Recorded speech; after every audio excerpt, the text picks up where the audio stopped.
Resource-Based Strategy ou approche de la stratégie par les ressources postule qu'une part substantielle du succès d'une entreprise résulte des ressources spécifiques et rares qu'elle est en mesure de mobiliser.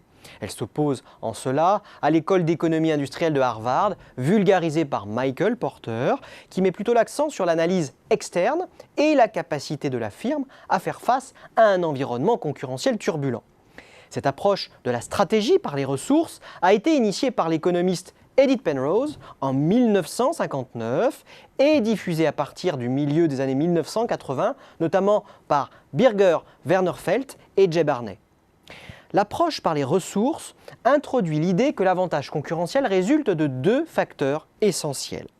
Soit l'entreprise possède une ressource dont les propriétés intrinsèques la placent en position dominante sur le marché, soit l'entreprise dispose de capacités singulières pour exploiter une ressource. Autrement dit, le fait que certaines entreprises parviennent à surpasser leurs concurrentes viendrait de dotations différentes en ressources elles-mêmes hétérogènes et de capacités internes variables à les exploiter. Conduire une stratégie qui s'appuie sur les ressources débute donc par l'analyse des ressources clés. Celles-ci correspondent à des actifs que l'entreprise possède de façon permanente ou qu'elle contrôle. Ces ressources peuvent être de nature très variée.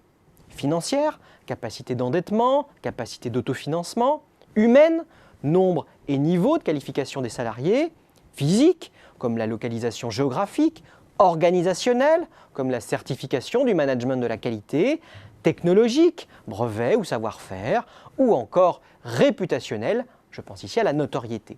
Cette liste n'est bien sûr pas exhaustive. Pour qu'une ressource puisse être à l'origine d'un avantage concurrentiel, plusieurs caractéristiques ont été identifiées.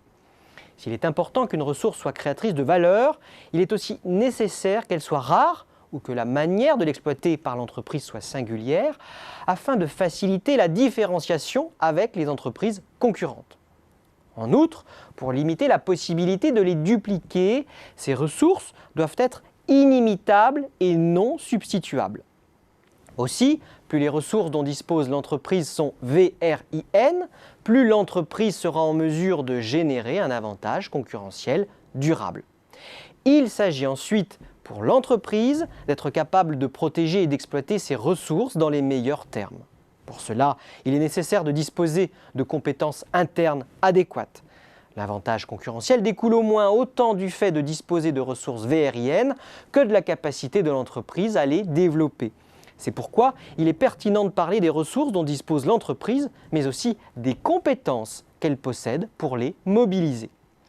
Au total, pour se développer, l'entreprise aura intérêt à proposer des produits et services qui s'appuient sur les ressources et compétences qu'elle maîtrise et grâce auxquelles elle surpasse ses concurrents. À titre d'exemple, on peut considérer qu'Apple dispose d'au moins deux compétences singulières et différenciantes. D'abord en termes de conception, Apple est capable de fournir des produits esthétiques et au design original. Ensuite, en termes de réputation, Apple dispose d'une excellente image de marque très spécifique auprès du grand public.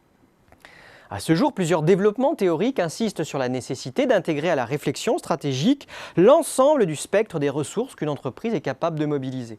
Il s'agirait donc de ne pas se focaliser sur les seules ressources stratégiques aux attributs VRIN, rares par définition, et finalement minoritaires comparés à la quantité de ressources réellement mobilisées. Il faut également réfléchir à une exploitation optimale des ressources ordinaires, y compris de ressources parfois perçues négativement. Je pense par exemple ici au succès d'une société comme McDonald's, qui repose certes sur la maîtrise d'actifs stratégiques, savoir-faire marketing, approvisionnement local ou encore standardisation des processus, mais aussi sur sa capacité à employer une main-d'œuvre relativement peu qualifiée, donc une ressource ordinaire, et à gérer un turnover très important tout en maîtrisant sa qualité de service.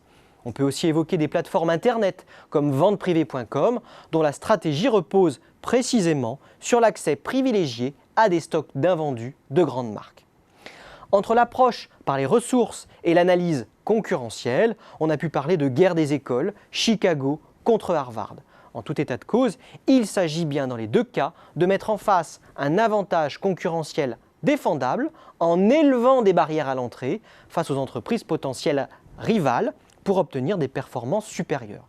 De fait, ces deux approches sont plutôt complémentaires et s'enrichissent mutuellement.